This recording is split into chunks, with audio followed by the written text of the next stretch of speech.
came out. Despite my family constantly saying, you know, you've been to Vietnam twice, you've been hurt twice, isn't it time to come out? I said, well, you know, I don't think so. One thing led to another, and I had great people watching over me and taking care of me and training me and mentoring me over the years, and I just kept doing the best I could. The Army has a proud history. But it's a history written by people, not by stuff, okay? And that's lesson number one. It's people who do this stuff. We never lost one in triage.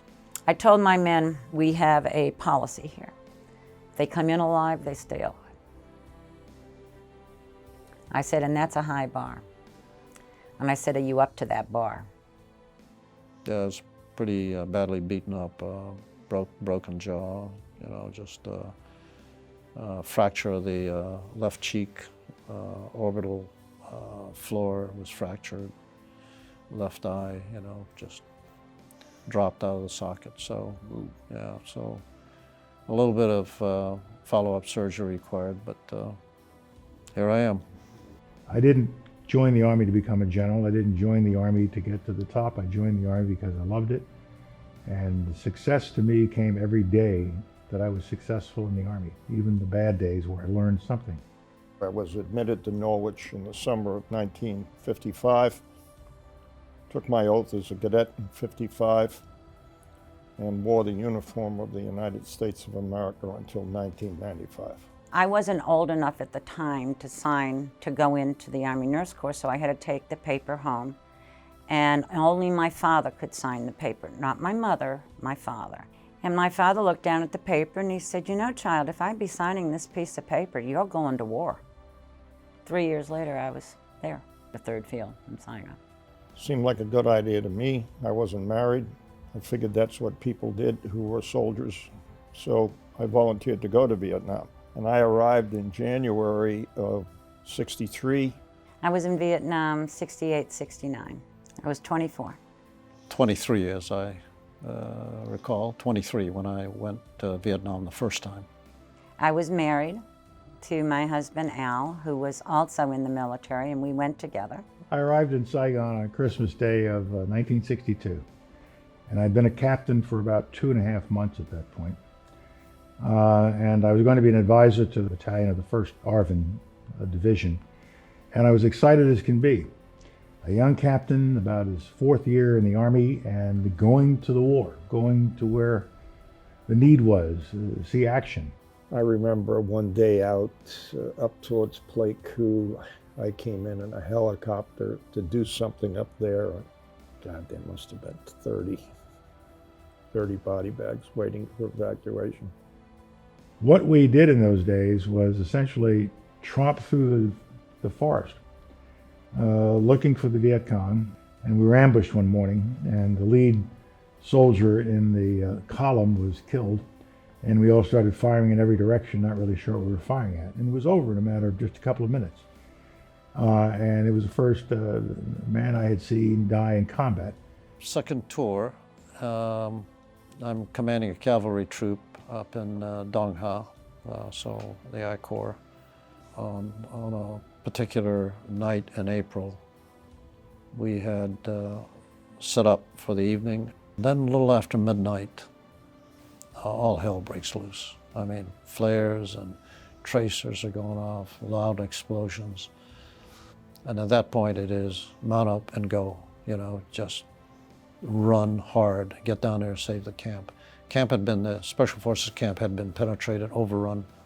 This is where I wander into a minefield. And having been carried out of these situations twice on the back of American soldiers sets up a relationship of a lifetime. My world changed on the end of March of '63. We were on one of these operations, and these 2 Hueys came in. The first one flares out. When he flared out, a guy popped up out of a spider hole under a pineapple plant. The pineapple bush is big enough so that you can get down there, and he had a fighting position. But he popped up and he cut down on the helicopter. Well, the people in the back dove out, and the pilot disappeared. So that caused a reaction, and we got attacked. So in the process of this fight, yours truly got wounded.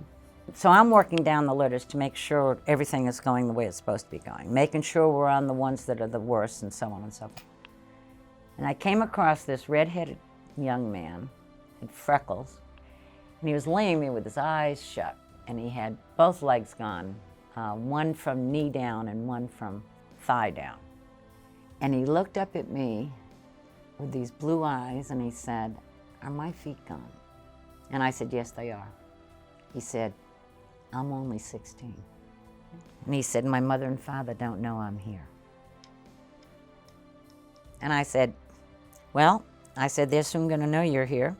I said, "But I'll tell you what, why don't you write a letter?" And I pulled over one of the Red Cross gals. I said, "He wants to write a letter to his mother and father." And my husband looked at me and he took me aside. He grabbed me. He said, "How dare you say that to him? How dare you tell him that?" He said, "He could have found that out later." I said, "Al, his rehab starts in the triage area." I said, "If I had lied to him and he woke up with no feet, he would have been psychologically worse off than if I had told him straight out." They threw me in an ambulance, drove me across town. It was a James Way. It was an Air Force dispensary. 2 captains. They had never operated on a wounded guy before. And they told me later that they had to get the book out. You know, it was kind of like the sergeant said, "Well, you know, what happened?" He said, how many holes you got?" I said, "Well, I think I've got one more than I started with, but there may be 2. And then I remember saying to him, "How many do I have to get into this place?" He said, "Don't worry about it, we got you." So anyway, so. We just tromped through that forest for the better part of 6 or 7 months, setting up other little bases and outposts. And on one of these places, a place called Bilong, not far from Ashau, the closest I ever got to being killed in my military career.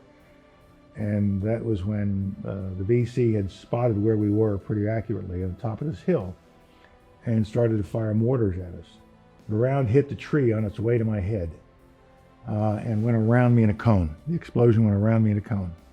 And if that tree hadn't have been there, that would have been the end of my military career. They called you lucky after that? They didn't have to. I called me lucky after that. I'd lost the right forefoot. All of it was still open, and I have a vague recollection of what she looked like. I don't even remember her name. But she stopped by one day and said, "When you get back to the States, they're going to tell you that they're going to give you a Symes amputation. It means remove your foot at the ankle." She said, "Well, do you want to keep your ankle?" I said, "Absolutely." Well, she said, "Here's what you're going to do. When they ask you that, you need to be prepared to answer the question. But between now and when you leave, every time I come by your bunk, I expect to see your foot elevated, and I expect to see you working the ankle so it doesn't freeze up. Now that that ball of gauze around your foot is like sandpaper to an open wound as you're, rotating this thing. It's very, very painful." And true to her word, I got back to Tripler, and the first discussion was about removing the ankle. I declined, and nobody was happy about it. I kept declining. I think they finally, settled on letting me keep it, which they did. All the rest is history. Joe, I walk upright. I don't need a cane. I don't need crutches. For a period of my life, I ran pretty well, not as much anymore. But it came down to that nurse. I know we made a difference. I know the nurses made a difference. The men will tell you that even though they didn't see us, they knew we were there. They knew we were there. Chopper flight away.